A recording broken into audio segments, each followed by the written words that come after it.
The Locked On Podcast Network presents the Big 6 in 60. The 6 biggest national sports stories from the local experts of the Locked On Podcast Network. Get the real story, why it matters, what's next, who wins the big game, and more, all in 60 minutes. The Big 6 in 60 starts now with the biggest story in sports. Paolo Banchero has signed a max extension. You are Locked On Magic, your daily Orlando Magic podcast. This was the last piece of business we had this offseason. The Magic essentially introduced Tyus Jones to the media. He spoke to the media on Monday. We'll talk a little bit about what he said later on in the show. Talk a little bit more about what he said later on in the week. We got to stretch our content out this week, folks. We'll get to all that plus some summer league stuff later in the week. But the last big piece of business that we had was this extension for Paolo Banchero. It is not a surprise that Paolo Banchero got the max. Not unlike Franz Wagner last year getting the max, which he got a max contract too. It was not surprising that Paolo Banchero was going to get it. Really, the only piece of negotiation was whether Paolo was going to get a player option on that 5th year, which he ultimately did get.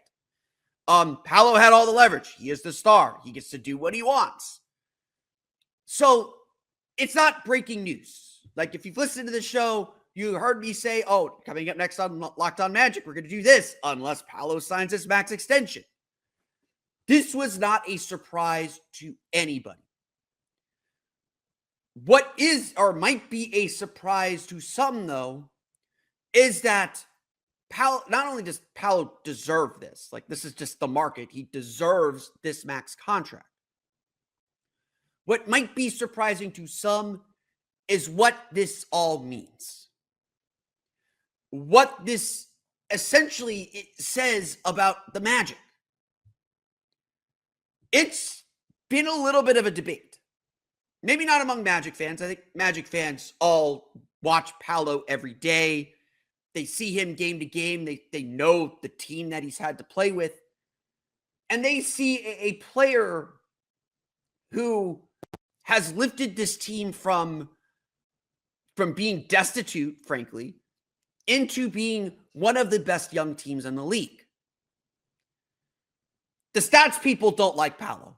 Like Paolo's statistical profile, the raw numbers are great.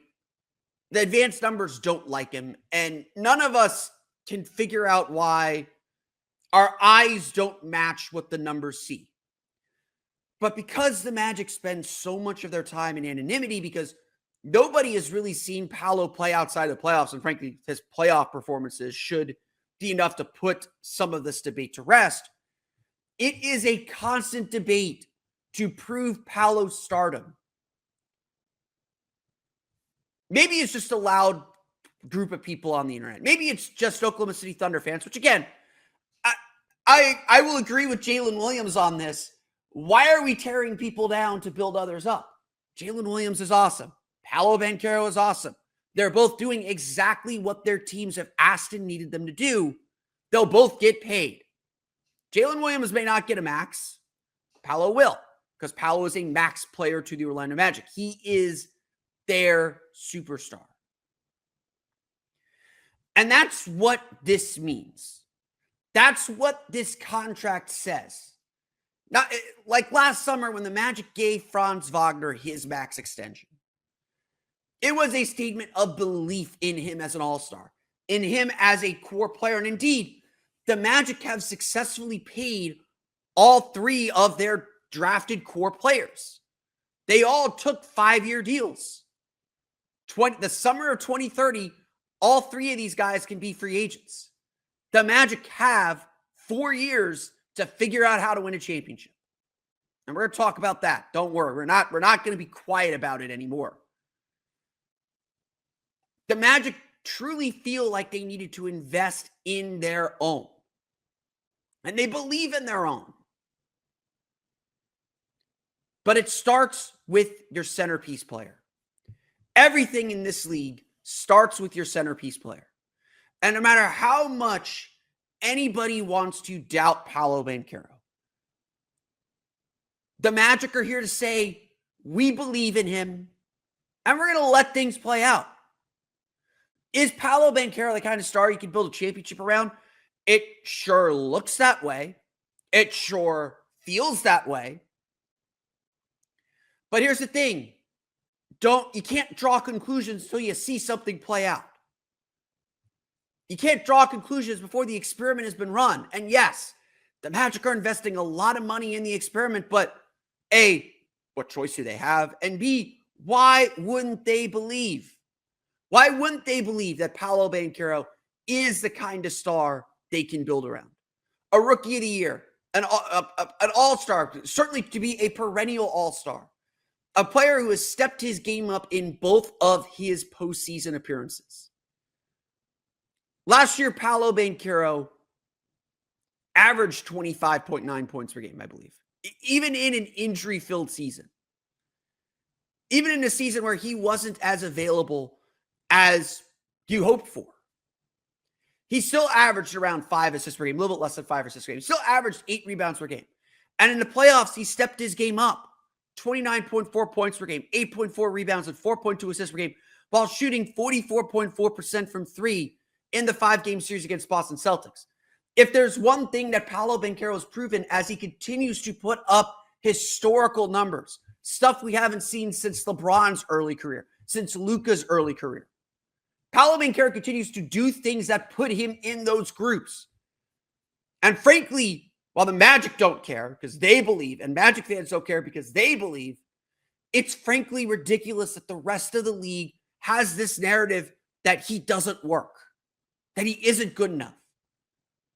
I don't know how you can watch the Magic in those two playoff series against both Cleveland and against Boston and not come around to the conclusion that this guy is a winning player, that this guy is going to elevate his game in the biggest moments. And this guy is someone that's going to push his team to be better. If anything, what the last 2 seasons have shown is that Paolo is ready. He needs the supporting cast, especially offensively, because the Magic have covered for his defensive weaknesses. And look, Paolo tries hard on defense. I'm not going to sit here and take that slander either. The Magic needed to treat him like the star that he is. This is part of it. A max contract is part of that conversation. Paolo Banchero is the Magic's superstar. He is the next big star in the NBA, whether anyone wants to admit that or not. The NBA probably isn't ready to admit that. They certainly have buried him on TV despite being the number 1 pick, despite doing all these historical things, despite being on a team that has been extremely competitive for the last 2 seasons. This was always the path Paolo was taking. He's known he was going to be this kind of player probably since he was 16 or 17, if not sooner. And the Magic are the lucky ones that get to go on this journey with him. They're the lucky ones that have pushed their way into the conversation, that had made this thing work. And now the Magic have their centerpiece player. Now the Magic have their guy to build around. Check your bank account and wonder where'd all my money go between dining out, online shopping, and entertainment. It's easy to lose track. That's where Monarch Money comes in, your personal CFO, giving you full visibility and control over your finances. Monarch Money isn't just a budgeting app, it's a complete financial command center. You can track all your accounts, investments, and spending in one place, so you stop just managing your money and start building wealth. Instead of juggling multiple apps, you can use Monarch to check your finances, track spending, and even plan long-term goals. Managing your money with your partner is smoother than ever. You can track shared and personal accounts, set goals, and stay. It's official as NBA veteran Norman Powell joins the Heat roster. You are Locked On Heat, your daily Miami Heat podcast. We're doing a deep dive into Norman Powell, what he can bring to the Heat, some lineup combinations, and what it means for the Heat's long-term planning. But let's start with the biggest concern over the fit, David. How will Miami balance offense and defense with this new backcourt, right? So let's start with the offense. And I want to start with a few stats I looked up since our last podcast, breaking down the trade minutes after it happened, right? So got a little bit more time throughout the day to dive into some of the numbers and really carve into what this means for Miami. So here's some stats that I dug up. Norm Powell, he averaged 22 points per game on 42% shooting from three. We all knew that already. He was one of 4 players to average at least 20 points and 7 3-point attempts on 40% from three last season, joining Kyrie Irving, Zach LaVine, and Darius Garland. All-star level offensive players. Darius Garland was nearly an all-star last year. He had that kind of season. That speaks a lot to the offensive ability that he's bringing to the table. Doing some of advanced stat stuff here. Box plus minus. It's sort of an aggregate grade from Basketball Reference. Norm Powell would have graded out as Miami's second best offensive player last season, according to Box Plus Minus. I thought that was interesting. Then B-Ball Index ranks him 11th in three-point shooting talent in the NBA. And that's a metric that takes into account a bunch of different three-point shooting metrics like pull-up threes and catch-and-shoot threes and corner threes and pull-up three-point shooting accuracy and consistency and all these other crazy, wild B-Ball Index type of stats. They put an aggregate three-point shooting one together. And he was essentially the 11th most talented three-point shooter in the league last year. Tyler Hero was 10th. Their numbers were nearly identical. So to me, there's no question that this is going to help the offense. Those are some of the good numbers that I found. Yeah, I was surprised in looking into it as well, the sheer volume in terms of the majority of his field goal attempts are from three. Like that is the bulk of his offensive game at this point. And it kind of figures that much considering Kawhi Leonard, Zubac, and even an older James Harden can get to the rim. And so that leaves the perimeter kind of his area of domain. And I just think when you look at Miami's offense, now all of a sudden you've got a much more reliable three-point threat to pair alongside Tyler Hero. At least that seems like what the likelihood of what's going to happen in Miami's future. And that being the case, that kind of lets Bam be more of the attacking center. Khalil Ware, I think, is certainly going to have an increased role, and you hope that he can live up to that. And I know we're going to talk about that balance a little bit more, but just being able to find that balance offensively as a unit because of Powell's three-point shooting and the amount of three-point shots that he's going to be taking certainly seems like it's going to be an advantage for Miami. So you mentioned James Harden there. And if I have a concern, it's what does Norm Powell look like without James Harden setting him up? Say whatever you want about James Harden. He's still a genius level passer, playmaker, still one of the best guys at setting up teammates in the league. Right. James Harden had 115 assists to Norm Powell last season, 3 times as much as the next Clipper. And as we've talked about a lot, the Heat don't have a playmaker in the same universe as James Harden. Are you concerned about that? Without somebody setting up Norm Powell, like you said, this guy, overwhelming amount of shots from three-point range. He kind of is one of those players. He can create his own shot. He is a lot better when he has somebody like Harden setting him up. I think those opportunities will come. I look, Harden certainly commands a lot defensively, but I think Miami can get those looks. They can find ways of generating the open looks or finding the open shooter on the perimeter, just because I think Hero is going to command some attention, Bam, Ware, etc. Even Wiggs is going to command some attention if he's still a part of this roster. So I think there's enough opportunity there. It's just a matter of whether or not he gets the kind of space that he's used to. And that might be a little different because I think you have to focus a little bit more on Leonard, Harden, etc. And that might be a little bit more challenging, but I think they'll find the balance. I really do. I think it's not as much of a concern as you might think. And I know a lot of his scoring is mostly assisted in terms of generating those wide open looks, but I think Tyler's continued evolution as a playmaker, and that's something that we kind of overlooked. He's not a natural point guard. We know this. We've gone over this a number of times, but he has evolved as a playmaker, and it's dismissive of his growth in that regard because I think he's done a lot. For a guy who was never asked to pass the ball, never expected to pass the ball, and never necessarily want the ball in his hands to be a playmaker, he's grown in that regard, and I think he's going to be able to make things a little bit easier for Powell to get those kind of looks that he needs. Yeah, and you can argue maybe with Hero and Powell that might be a little bit better floor spacing than what the Clippers had, just because Kawhi was in and out, and when Kawhi wasn't in there, it was a lot of Chris Dunn, Derek Jones Jr. They got Bogdanovich too, though, remember. They got Bogdanovich after the trade deadline. That's true. So yeah, maybe it's a wash there. The other part I am a little concerned about what it looks like without the drive and kick nature of somebody like James Harden. Again, maybe Tyler Hero can do a little bit of that. Davion Mitchell can do a little bit of that too.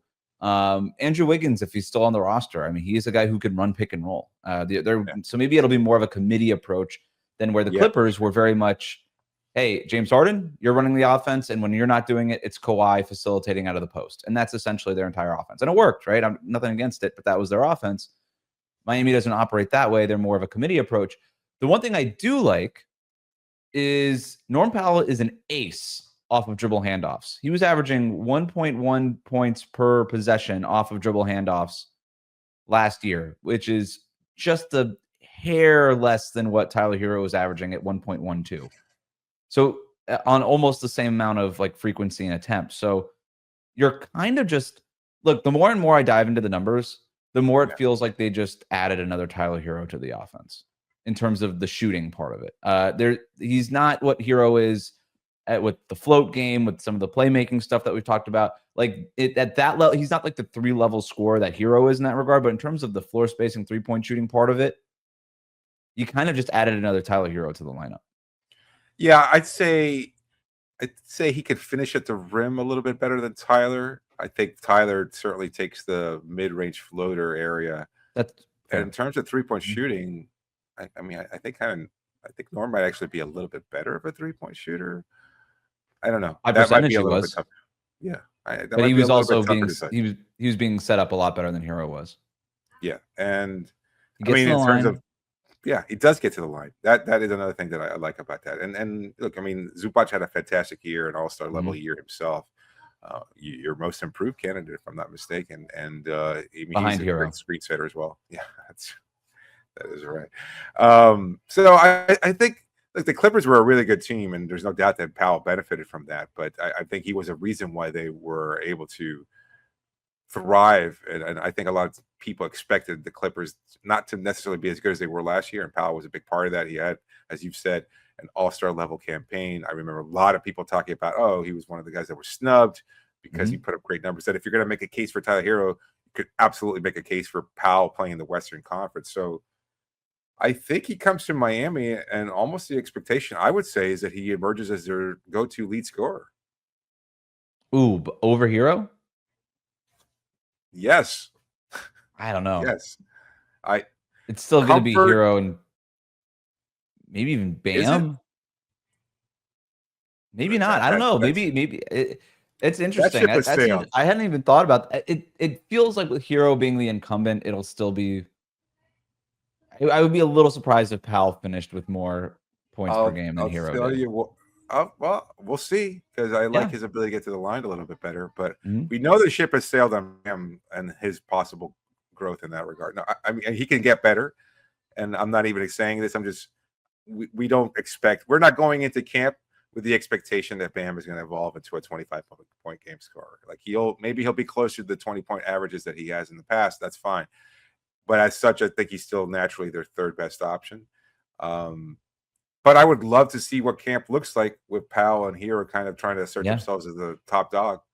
And I think I kind of like Powell's chances, to be honest with you. It's not a knock. I mean, Hero, his playmaking, I think, might be a little bit better of an advantage in that regard. Yeah. But that doesn't mean that if he's looking to be the playmaker, and look at it from that perspective. If Powell emerges as a better scorer, just pure in terms of pure scoring ability, and that forces Tyler to more of a playmaking role, that's kind of a great playmaker / scorer to have on your roster in Hero. And I don't think you have to necessarily feel bad about that from either Tyler's perspective, and certainly not as a fans. Like, you all of a sudden have a high level scorer that can also play make and create opportunities for others. And if Hero embraces that challenge, and I expect that he would, unless Miami has another move up their sleeve, and that's certainly another possibility, then I would say Miami got a hell of a boost offensively on Monday morning. The Florida State Seminoles are rolling on the recruiting trail. You are Locked On Seminoles, your daily podcast on the Florida State Seminoles. Part of the Locked On Podcast Network, your team every day. Adding Chauncey Kinnon, I think a lot of people expected that, to be really honest with you. I know that I talked about him for probably the last 5 months in some capacity because he's a kid they just had to get. Grew up a Florida State fan. There's a kid that is not just a good football player, but somebody that was recruited nationally. Georgia recruited him, Florida, Miami recruited him. He could have went to numerous programs. LSU wanted him.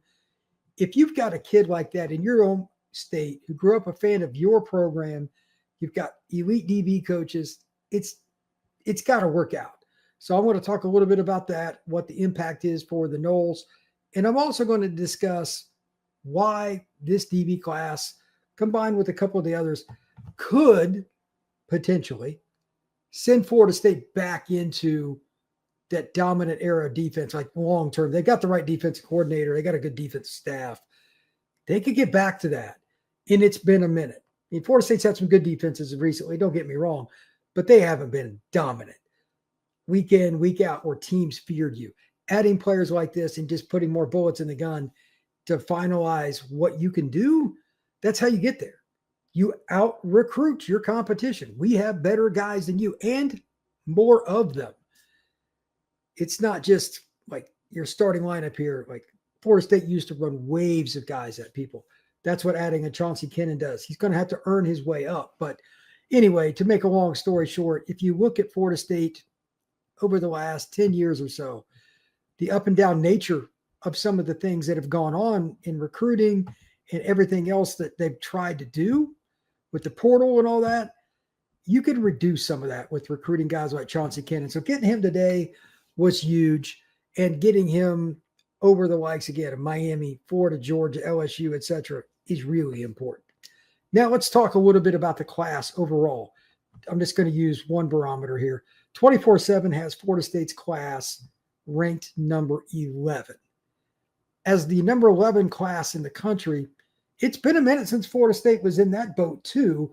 Got my iPad here. I'm just going to kind of go over a few of the guys and a few of the things in general they have. Like they've got a quarterback, they've got a running back, they've got several receivers committed. This group, depending on how you want to rank, like you could say 5 receivers, 1 or 2 could end up on defense too. They got 5 DBs, defensive lines. They've got a balanced class. Who knew? They're still waiting on a couple of guys for decisions O-line, but that's typical. This is one of the best classes, like from a balance perspective and a talent perspective, since what, 2017, 2016, somewhere in there towards the end of the Jimbo era. This is why recruiting matters. Like you can quickly change your roster. At the transfer portal, I get that. But when you build from a group that all want to play together, they know each other, it also matters from that perspective as well. It's not easy, to put it mildly. It is not easy to do this. I get it. But Florida State put them, not just in the last 6 months, like this is a year-plus process. But when the new coaches came in, the last 6 months or so was most important. All those junior day visits, all that stuff, those kids, they get on campus over and over again. That's why you get these commitments. Here are a few of the guys. Let me see if I can find just a few of the commitments, like in the last, I don't know, let's say month and a half, a few of the guys in general that have committed. Obviously, Jaden O'Neal, the quarterback, they flipped from Oklahoma. You got Chauncey Kennan. Those are 2 very, very important commitments. You got Ernest Rankins. That's a really important commitment. Florida State's overall group, I mean, Jay Timmons, Xavier Tiller, Brandon Bennett, you get all these guys in the summer because you put in the work long term. One of my biggest complaints about any program, Florida State included, is when I know from being in the recruiting industry, which schools are putting in, quote unquote, the work to build relationships with coaches, mothers, their sisters, everybody in the family. It's not just about the recruit, but everybody involved. And Florida State has done that. Let me give you a couple of specific examples, like kids that I know, they really did a great job. Devin Carter from Face-to-Face Conversation, they put in the effort there. Ernest Rankins, that's a kid, also ironically, they beat out Auburn for. I thought he was going to Auburn. Auburn does a really good job recruiting that staff. They've gotten beat up a little this year, but they do a good job. Jay Timmons, a kid that's got connections to Florida State. He committed to Indiana early, but they stayed on him to flip him. Ephraim White, that's a kid that was the first commit. He's had Notre Dame come at him. He's had NC State come at him. Florida State has stayed on him. James Carrington, a kid who plays in California. That's not easy to get a kid like that. He's committed. Jason Lopez, he could have went to Miami. He's local to that area, one of the best slot receivers in the country. He committed this summer. Florida State staff has earned it. And if there's anything that I know right now, Florida State hasn't had something like this in a long time. I can tell you, as somebody that works in media, it's a lot more fun when people put the work in like this, and then the results come. We can talk about it positively. We can talk about it from a perspective of, hey, this is what it's supposed to look like. It's Florida State. It's great to be back to that. I was very fortunate when I started this channel. It was August of 23, right before Florida State went on that great run a couple of years ago. I was blessed, but I missed the recruiting stuff. It was just straight into the middle of fall camp, and then boom, here we go. Now, we've had some lulls because recruiting's been so up and down. I still talk about it, but it's not as much fun as doing what I'm doing right now. I can assure you that. This is a heck of a lot more fun. This is a blast. Summer sports are in full swing, and whether you're all about baseball under the lights, golf on the green, or high-stakes soccer action, FanDuel is the best way to make every game even more exciting. You're already following the action. Why not make it a little more thrilling? With FanDuel, you can get in on the game while your friends are getting sunburned at the beach.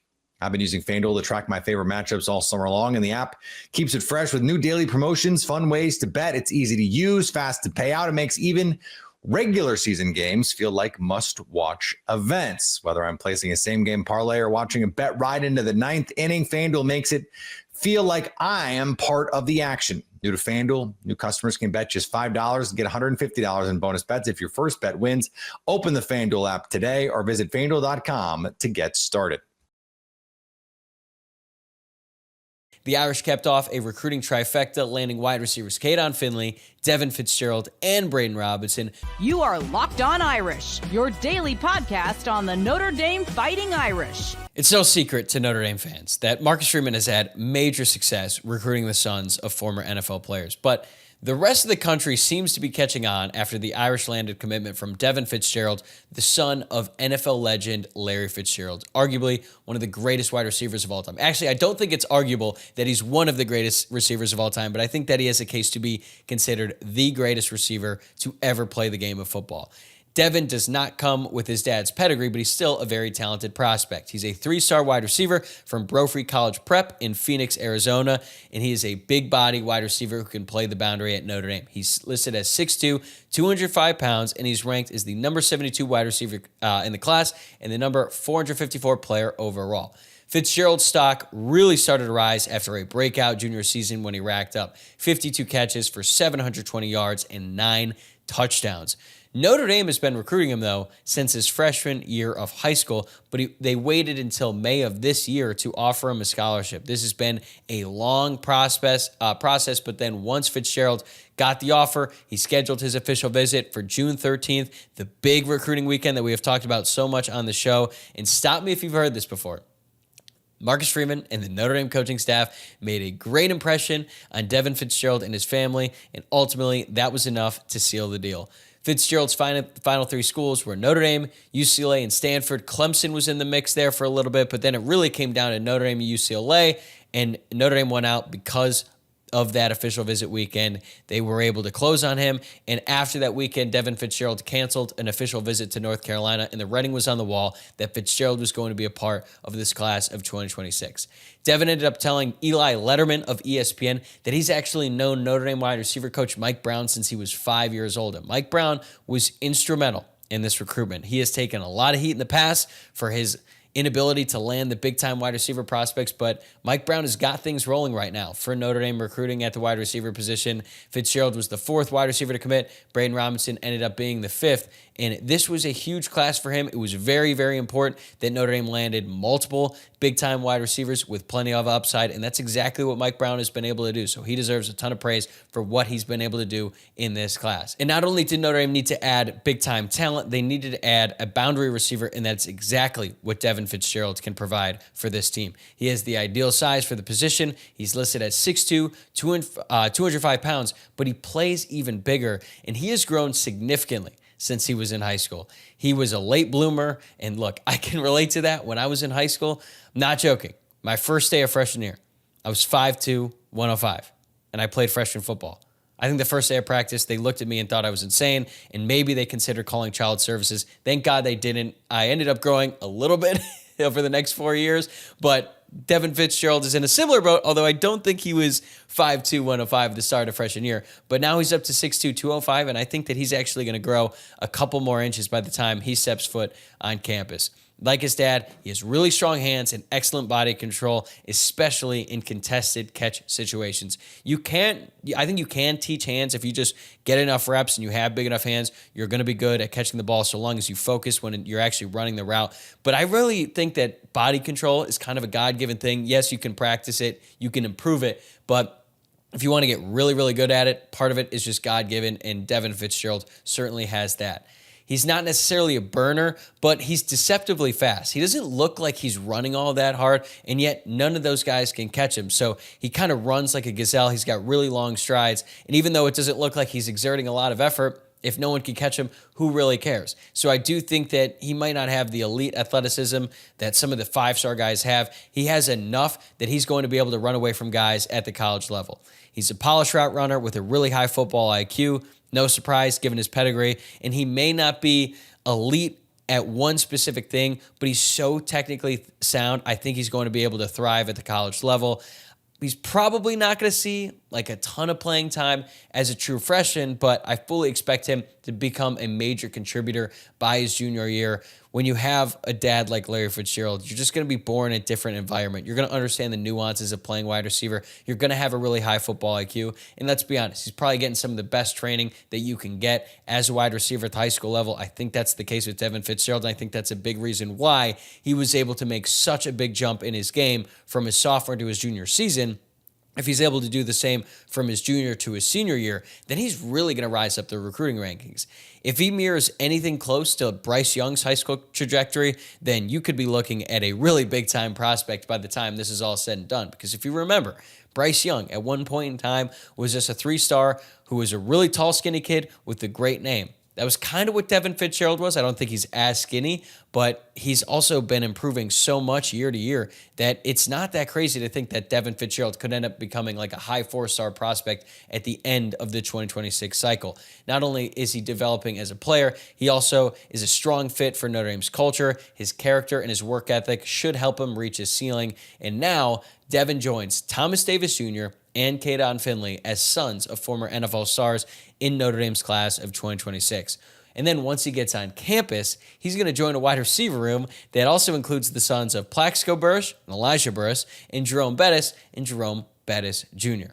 Clearly, Marcus Freeman's message resonates with NFL veterans. They trust him to develop their sons. And this is not new, right? Jordan Clark, the son of Ryan Clark, transferred to Notre Dame from Arizona to play out his final season of college football. It was cool to see Ryan Clark in the stands. Also, Notre Dame was able to recruit Kennedy Urlacher, the son of Brian Urlacher, out of high school. And even though Kennedy ended up transferring to USC, it's yet another example of a big-time former NFL player who trusted Marcus Freeman in the recruiting stage. There's also been other instances, like Notre Dame had Ivan Taylor committed at one point last cycle, the son of Ike Taylor. So if you look around, you can see it, right? All these former NFL players, they come to campus. They see what Notre Dame has to offer, not just on the football field, but off the field. They understand the importance of life after football, and that is a big talking point for Notre Dame. That's something that they stress. It's something that separates them from the other great teams in college football. But what had been holding Notre Dame back is their ability to compete on the football field with those other elite teams. But coming off that run to the national championship, when Notre Dame was on the doorstep of ending that title drought, I think that sends another message to all these former players that it's not just about preparing their kid for the life after football, it's about maximizing their experience playing the game while they can. And Notre Dame presents a very unique opportunity for all of these players, but specifically the ones who have been raised in NFL families. So the fact that all of these different former NFL players are trusting Marcus Freeman and this Notre Dame program to maximize their son's playing ability and then set them up for success later on in life, like that is extremely high praise for a head coach entering his fourth season. I mean, it feels like Marcus Freeman has been around for a really long time, but he's only completed 3 seasons. He's going into his 4th year. And that is a message the rest of college football should really be paying attention to. So Caden Finley got the good news rolling on the 4th of July when he made his commitment to Notre Dame official. Then Devin Fitzgerald followed suit on Saturday, and Braden Robinson capped it off on Sunday when he became the 3rd wide receiver to commit to Notre Dame over the weekend and the 5th wide receiver overall to commit to Notre Dame in the class of 2026. And he caps off one of the best classes at the position in a long, long time. Now, Braden Robinson's recruiting profile is pretty unique. He's not the biggest guy, to say the least. He's listed as 5'8", 160 pounds, but he plays football for Red Oak High School in Texas at the 5A level, so he's going up against some big-time competition, and he has been really, really productive. He is ranked number 52 among wide receivers in his class and number 340 overall, and he was actually planning on announcing his commitment on July 20th, but he moved it up 2 weeks following his official visit on June 13th. Once he made that decision to move his commitment date up from July 20th to July 6th, felt like the writing was on the wall for him to become a member of this class and follow Caden Finley and Devin Fitzgerald for a trifecta at the wide receiver position. The reason he intended to announce on July 20th is because it's his mom's birthday, but it felt like Notre Dame kind of pressed him a little bit to make this one big grand weekend for the wide receiver position, cap off the class in a big way. And Robinson picked Notre Dame over Miami and Arizona, but he also had a bunch of other offers, and even Ohio State was in the running at one point. And I remember when I was first doing a deep dive into Braden Robinson, his recruiting profile and all that stuff, I noticed that Ohio State was in the mix. They were one of his favorites, and I thought, that doesn't really bode well for Notre Dame, because if Ohio State really wants a receiver, more often than not, they're going to land that player. And I think Ohio State moved off him a little bit later on in the process. But the fact that Brian Hartline even considered him a take in this class is pretty telling. He is a very talented prospect. But I'm not going to lie, after that big official visit weekend on June 13th through the 15th, I wasn't sure if Braden Robinson was going to have a spot in this class for Notre Dame if he didn't commit soon, because the spots were filling up fast. They already had Bubba Frazier and Dylan Faison, and then after that weekend, it looked like they were in great shape with Caden Finley and Devin Fitzgerald, and you're looking at that group and you're thinking, man, even though this is a big need for Notre Dame in this class, 4 wide receivers is a lot. Are they going to be willing to take 5? But once it became clear that this Notre Dame coaching staff was going to be willing to take 5 wide receivers in this class, as long as Robinson would decide sooner rather than later, you knew Robinson was going to be that 5th guy and join this class and cap off a really great group of wide receivers. Notre Dame is getting a gifted football player with elite speed. Sometime you got guys who are track runners, they play football, and they really excel at the high school level, but their game doesn't translate that well to college because they can't just out-athlete everyone the same way. Now, the difference is Braden Robinson is going up against really good football competition in Texas, especially at the 5A level, so he's already had a chance to prove himself as a football player, and he's been very productive. He has elite straight-line speed, which makes him a threat in the vertical passing game, but he also has incredibly quick feet, which makes him a lethal route runner. When the ball is thrown his way, he's sure-handed and has great football instincts with the ball in his hand. Like, he is awesome to watch after the catch. That's my favorite part of watching him in his highlight tapes. Once he gets to the ball, look out. He can take the ball on a jet sweep, even a handoff, or he can take the ball on a screenplay and take it to the house every single time. But he's even better as a return man. Like, he catches the ball on a punt or a kickoff return, he could take it to the house at any moment. I'm not going to say he's the next Rocket, because Rocket is obviously in a tier of his own, but when you watch Braden Robinson play in high school, there are certainly flashes that will remind you, well, not remind me, because I wasn't alive to watch Rocket when he was at Notre Dame, but trust me, my dad loved him. I've seen all the highlights. I know how good of a player Rocket was when he was at Notre Dame.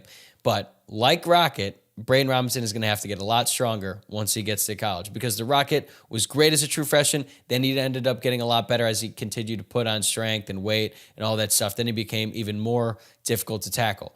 Robinson has to get stronger, because even though he's really, really fast, he's going to have to get bigger so that he can break more tackles and not go down as easily if a defender gets his hands on him, because even though it's difficult for these high school kids to bring him down, big-time college players, especially linebackers, like, they're strong enough where if they get a hand on a guy who is undersized as Robinson, that's going to knock him down. He actually kind of reminds me of a young Chris Tyree. Like, Tyree was blazing fast when he got to Notre Dame. And I know that Tyree was a running back when he started, but when Tyree got the ball in the open field, he could take it to the house. He was getting some carries as a true freshman and had big playability from the moment he stepped on campus. But I felt like Chris Tyree would go down easily whenever he was in traffic, and Tyree didn't make the transition to wide receiver until later on in his career when he was a senior. So Robinson already has a head start on Tyree in that regard. He's also going to enroll early, which is going to give him a chance to play early as a return man, but I think he's probably going to need a year or two to develop into a true slot receiver at the college level. Also, Notre Dame has a bunch of slot receivers on the roster right now. They've got Bubba Frazier in this class. They've also got Logan Soldate, who hasn't really made a dent on Saturdays yet, but Mike Denbrock really likes him. And you've got other wide receivers, and Notre Dame has been willing to bring grad transfer wide receivers as well. So he's going to have to develop into a true, well-rounded slot receiver in high school, but I do think that, he's going to have to do that once he gets to college, but I do believe he's capable of doing that based on what he has shown on the football field in high school. He's also able to generate a ton of separation against the guys he's going up against because of his quickness, but that's not going to be as easy once he gets to college. Check your bank account and wonder where'd all my money go between dining out, online shopping, and entertainment. It's easy to lose track. That's where Monarch Money comes in, your personal CFO, giving you full visibility and control over your finances. Monarch Money isn't just a budgeting app, it's a complete financial command center. You can track all your accounts, investments, and spending in one place, so you stop just managing your money and start building wealth. Instead of juggling multiple apps, you can use Monarch to check your finances, track spending, and even plan long-term goals. Managing your money with your partner is smoother than ever. You can track shared and personal accounts, set goals, and stay. The Florida Gators continue their massive recruiting run with the commitment of linebacker Malik Morris. You are Locked On Gators, your daily podcast on the Florida Gators. The Florida Gators, just awesome recruiting momentum there continues on with the addition of Malik Morris, linebacker out of Lakeland. Interesting thing that is a big talking point surrounding Malik Morris's recruitment right now is that depending on where you look, the weight is very different, right? You look at On3, and it's even weird that, On3 lists him as 6'1", 225 pounds. He's a 4-star on every service, by the way. I forgot if I said that, but On3 lists him as 6'1", 225 pounds. But when Hayes Fawcett, who uses the On3 Rivals recruiting stuff, which, by the way, that's what it is usually. When you see, 4-star linebacker did this, 3-star did this, 5-star did this, he's almost always using the On3 stuff because he's an On3 guy. But he listed 6'1", 250 pounds, which is interesting. Because On3 lists him as 6'1", 225 pounds. And there are rumors, I guess, reports, we'll say, that Malik Morris is at one point up to 270 pounds, which might be true or might have been true, I guess, in the past, because while we got the reports or we got the rumors that, hey, he's up to 270, we also got reports that he was down to 240, 250-ish. And again, Hayes Fawcett tweeted him as 6'1", 250 pounds. Important to note that weight fluctuation is not what I do think a lot of people, a lot of players, when they have their weight fluctuate like that, it is concerning, right? But with Malik Morris, we have an explanation for it. And so it's not as concerning to me. Like the way that I think about it, and you can feel how you feel. But the way that I think about weight fluctuation is if it proves to be a consistent thing, and if it's, legitimately fluctuating up and down. Malik Morris played at the weight that he was playing at, which I do believe is closer to that 6'1", 225 pound mark, and ballooned up reportedly while dealing with a knee injury.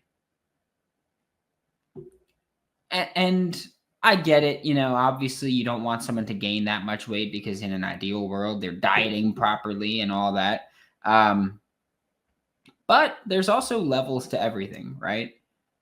Knee injury means he's not going to be active. He's not going to be running around. He's not going to be doing much, obviously. So he's going to be more sedentary, and that leaves you more prone to gaining weight.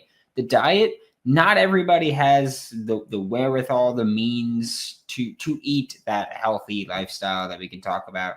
And also, kids are, especially athletic kids, are just superhumans with what they can consume, what they can shed weight-wise. So I'm really not concerned about it because it's a one-time thing that we can explain. And so don't really care, right? He committed to Florida. If he goes through his first, we'll say, spring, and he's listed as after his first spring, probably like 230, whatever that may be, right? He's listed as 230 then. And then he comes back for fall camp and or OTAs, whatever you want to call anything. He comes back and he's 255, 260 when he was just 230. Then we could say, all right, that's not a good indicator, right? But for a one-time thing to happen only while he was injured, yeah, sorry, I can't care about it. I just don't. Especially when we're not even at his senior year, right? So he can come back and go. He can come back from his senior year, be 240. I'd be fine with that. 240 is big for a linebacker in today's day and age of football, but 240 is also not unplayable, especially for the type of linebacker that Malik Morris is, which we'll talk a little bit more about in the next segment. But Malik Morris, we're not going to go full in-depth scouting report. We'll talk a bit more about him. But at 6'1", if Malik Morris is playing at anywhere in that 225 to 240 range, I don't think that that's too bad, especially if you maintain your mobility and your athleticism. I don't think it's a big negative at all, right? The last few months for Malik Morris have felt like they've been all Florida as far as the actual recruitment goes, have felt like all Florida. There were rumors going basically since last Thursday. I want to say that's when they really started. I don't want to say gaining traction because I feel like they were nonsense the whole time, but started we'll say gaining traction, not in the sense they were actually happening, but in the sense that social media started talking about them more. Those started really popping off last Thursday. Friday came around and people were getting a little skittish. He ended up pushing the commitment back from Friday, July 4th to Monday, July 7th, which wasn't a big thing because even the July 4th date was never set in stone. It was always what we were expecting situation. So we had all those reports come out and it was like, other schools are throwing money at him and he might take more money elsewhere. If he stays with Florida, he's going to have to take less money. He's going to have to do this, that, this. I'll be honest here.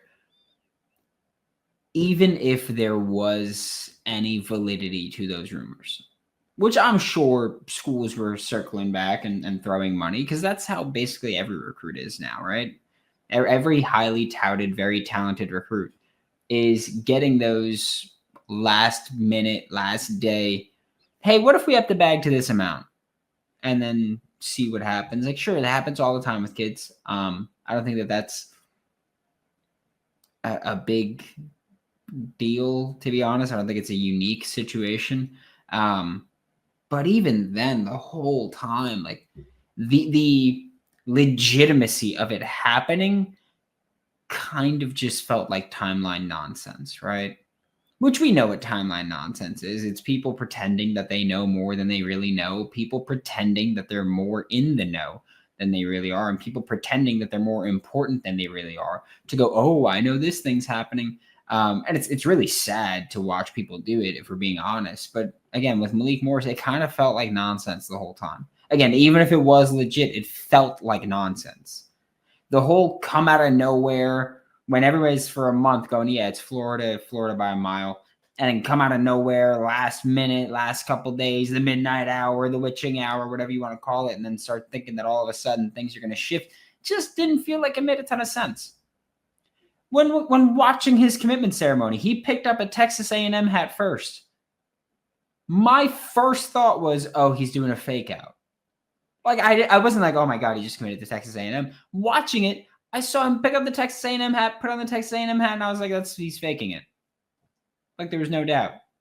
And then he said, the University of, and I knew it wasn't Texas A&M, and we knew it wasn't Miami the whole time. So it just felt, again, like it felt like Florida the whole time.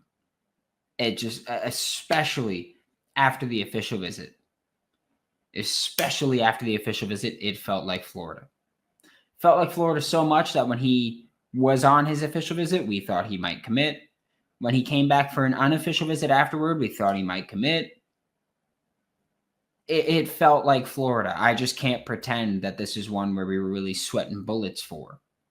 Or at least I wasn't. Because again, even the rumors just didn't really feel legit and threatening. And so didn't bother me. Summer sports are in full swing, and whether you're all about baseball under the lights, golf on the green, or high-stakes soccer action, FanDuel is the best way to make every game even more exciting. You're already following the action. Why not make it a little more thrilling? With FanDuel, you can get in on the game while your friends are getting sunburned at the beach. I've been using FanDuel to track my favorite matchups all summer long, and the app keeps it fresh with new daily promotions, fun ways to bet. It's easy to use, fast to pay out. It makes even regular season games feel like must-watch events. Whether I'm placing a same-game parlay or watching a bet right into the ninth inning, FanDuel makes it feel like I am part of the action. New to FanDuel, new customers can bet just $5 and get $150 in bonus bets if your first bet wins. Open the FanDuel app today or visit FanDuel.com to get started. Should the Rams go all in on this all-world defensive player if he becomes available? You are Locked On Rams, your daily Los Angeles Rams podcast. The big buzz around the National Football League is that there is a contract dispute in Pittsburgh involving their best player, TJ Watt, and the organization.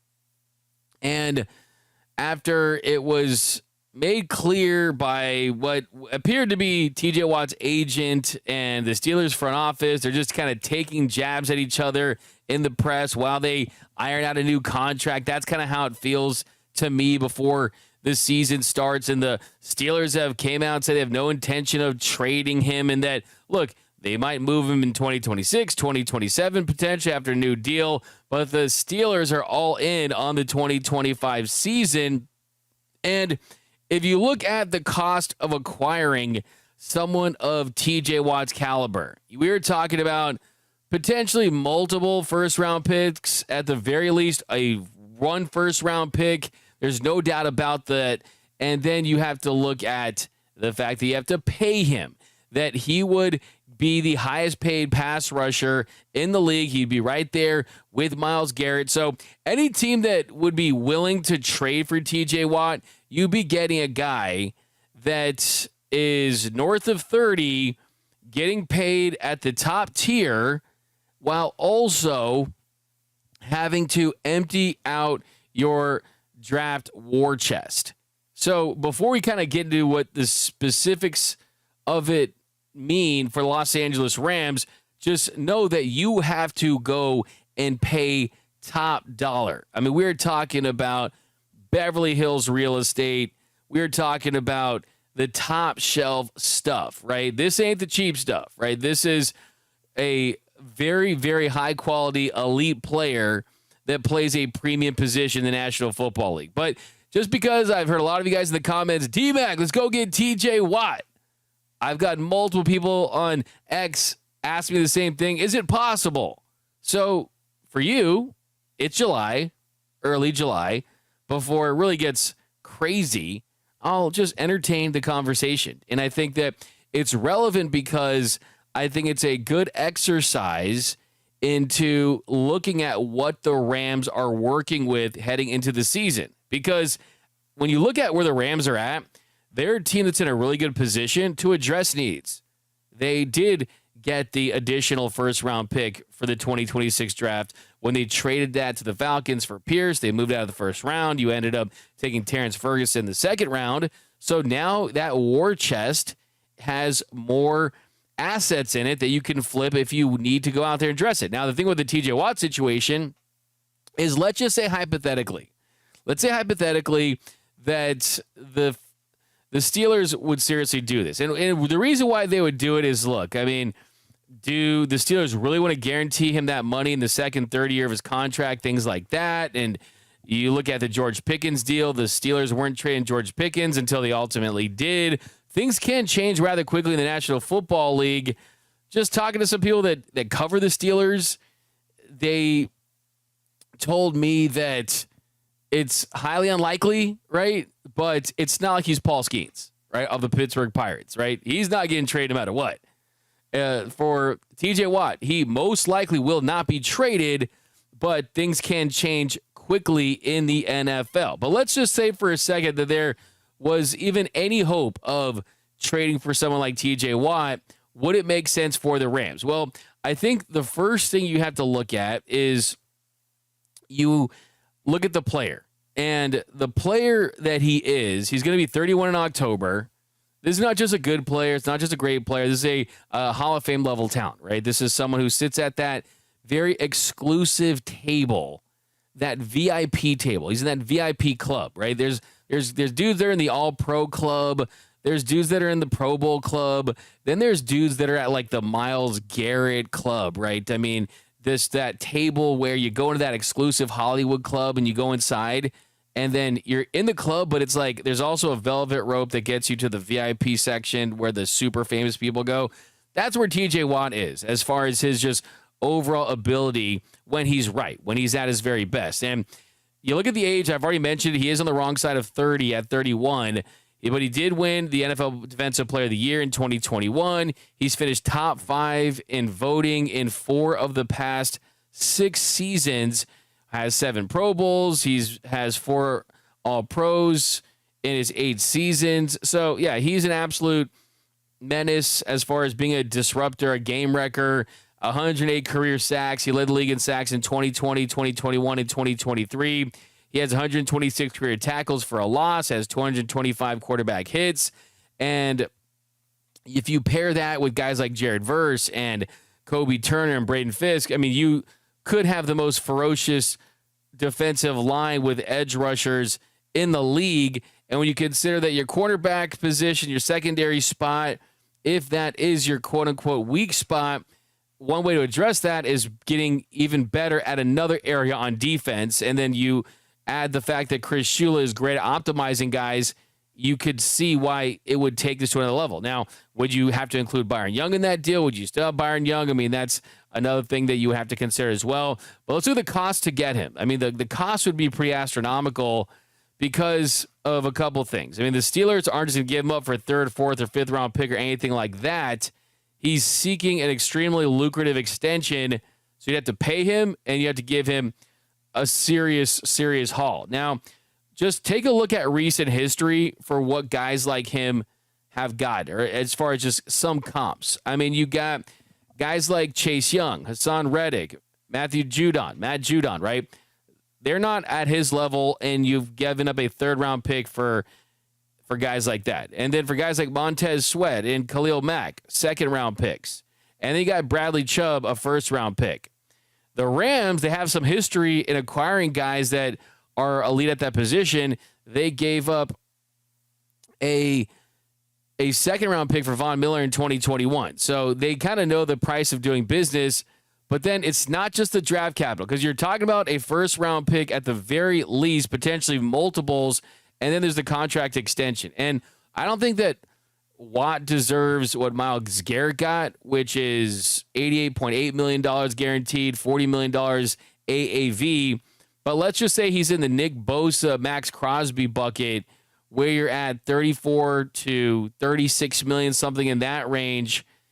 That is an extremely high price for a TJ Watt. And if this team feels like he's that last missing piece that could truly get him over the top, and if you win a Super Bowl next year, you don't really care about what that's going to do for the 4 or 5 years after that, because Super Bowls are just incredibly special. They're very hard to win. A lot of franchises that don't even have them. Looking at you, San Diego, and I'm looking at you, LA Chargers. I'm looking at you. I mean, all these franchises around sports, if you can just win one championship, World Series, NBA Finals, Stanley Cup, Super Bowl, it means so much. The Rams already have 2 to their name. You add a 3rd one, and he's a big reason why. Well, you can live with that, especially when you factor in that Devontae Adams and Matthew Stafford. There's no guarantees with guys like that after this year and possibly the next year. So the Rams are in all-in mode, but I do think that they're still going to be cost conscious, and they're not going to just be reckless with the assets that they do have. So I think when you look at if they should go for it, if it's available as an option, that is kind of how you would justify and how you would talk yourself into it for the Rams.